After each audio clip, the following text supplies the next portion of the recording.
there are just certain things that you have to stand on that can only come from God, that allows you to say, you know, as Brene Brown says, like, I want to experience the greatest amount of joy in my life. And that means I have to be open to hurt, to being able to resolve conflict, to being able to forgive and to rebound in a situation in our marriage.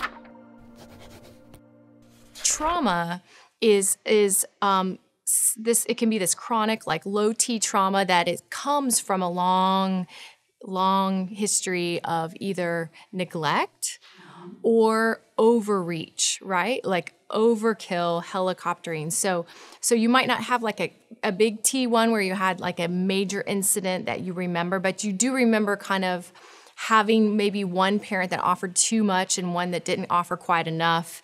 And then somehow we're looking at our spouse to kind of fix all of those things. And I didn't realize until I became a mother that, oh, wow, that actually impacted my marriage, because all of a sudden we were responding differently to our children, even in how I wanted to be codependent or interdependent or make them codependent on me. And so I just think this is opening up a whole kind of family dynamic here, in that sometimes the conflict in marriage can very much be in the way we were raised and how we're trying to overcompensate for that the other way with our kids, and then it comes out with one another. Rebekah, you know, on the one hand, if giving too much is codependence, then giving too little, watering too little is that complete independence. I don't need you. I'm going to do it myself if it's going to get done. But what's funny is they're both rooted in some sort of dysfunction. They're both rooted in a lack of trust, insecurities, whatever is going on underneath the surface. And I think the healthiest place for us to be is better together. We're interdependent.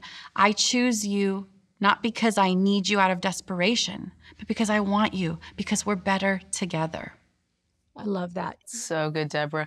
You know, one of the things that we had to quickly realize is that when you do come from a place of deficit, for those of us that have been through divorce, that have been, you know, in a toxic environment or relationship, that have been abused either verbally or physically, or even sexually, like, we kind of forget that security of our identity.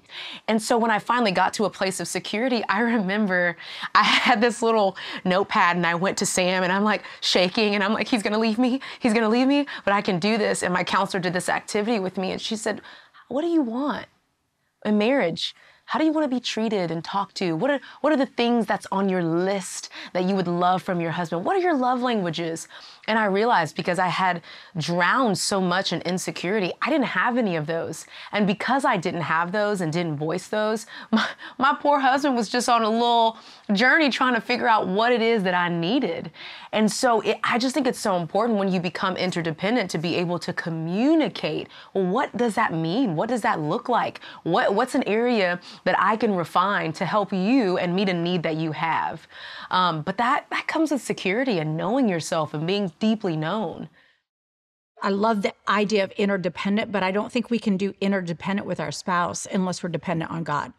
And so for me, I know that when John and we were married, we were traveling and speaking, and then I got pregnant with our third child, which meant we would not all fit in the Honda Civic anymore. And so I started being left behind on you're staying home with the kids. And I wanted my kids to ride their bicycle, not just grow up in motels, because we didn't stay in hotels, we stayed in motels. I wanted my kids to actually have some outside playtime and stuff. And I remember feeling like, wait a minute, was I just for breeding purposes? Like, what was going on? Like, I feel like I was just used for a tribe of Bevere. And I heard the Holy Spirit say, don't get your life from your husband. Don't get your joy from your children. He said, you never want to deposit your heart or your life to something that can be lost. He said, you get your life from me.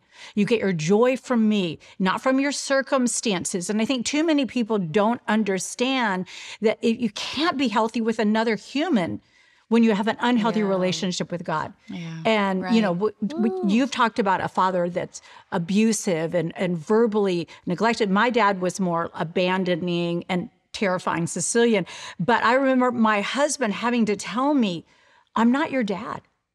I'm not your dad. I'm not your dad, Lisa. You're acting like I'm your dad. and I'm not your dad. And so I had to get on my face and say, that's not fair to John. Yeah. He's not my dad. Lisa. And how do I get this healing? And God was so beautiful with me. He said, before you were John's wife, before you were your children's mother, you were mine. You were adopted by me. You are first and foremost my daughter. And that is what everything you have and do has to flow through, because who you are to me is more important than what you can do for me. And that settledness and the unconditional love of a father who says, Toni, I don't care if you do anything. I did everything for you. I love you. I love you. I love you. And everything I have for you is good.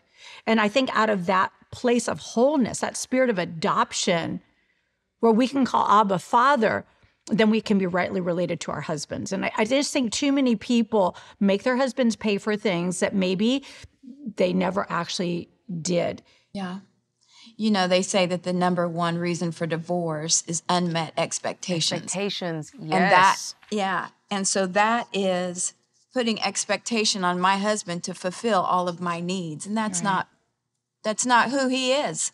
And so that's why we can't put our hope or our joy or into any, well, as soon as I move over there, as soon as I get that job, or as soon as I get, then I'll be fine. You can't do that. You have to find yourself where you're at and say, God, you are all I need, and rely on him. I just remembered something when you were speaking about this, like, there was this pendulum swing of healing that I was trying to do. And on one end, it was like super dependent. I'm attached. I'm a leech. You know what I'm saying? And then on the other end, I kind of got a little nervous and protected with my gems, like, oh my goodness, are you going to hurt me? Like, it's this idea of like this super independence in marriage. And I can recall a time when I struggled with that too. And I was just like, okay, I'm not going to put all my chips on the table. This guy can hurt me. I don't really know if he's in, I'm not sure. And that caused a rift as well. But it just goes back to what you're saying, Lisa, like, there are just certain things that you have to stand on that can only come from God, that allows you to say, as Brene Brown says, like, I want to experience the greatest amount of joy in my life. And that means I have to be open to hurt, to being able to resolve conflict, to being able to forgive and to rebound in a situation in our marriage. And I just remember that being a hard season as well. I just wanted to speak to that for any women that's like, yeah, but I'm just holding my cards close because I'm not really sure, because of my past relationships and breakups and issues. I brought that into the marriage as well and become, Miss Independent out here. And now you guys are not, connected in any way as well. At TBN, our mission is to use every available means to reach as many individuals and families as possible with the life-changing gospel of Jesus Christ. Thank you for helping make the gospel of grace go around the world. And it's because of you that partner with us that this ministry continues. God bless you.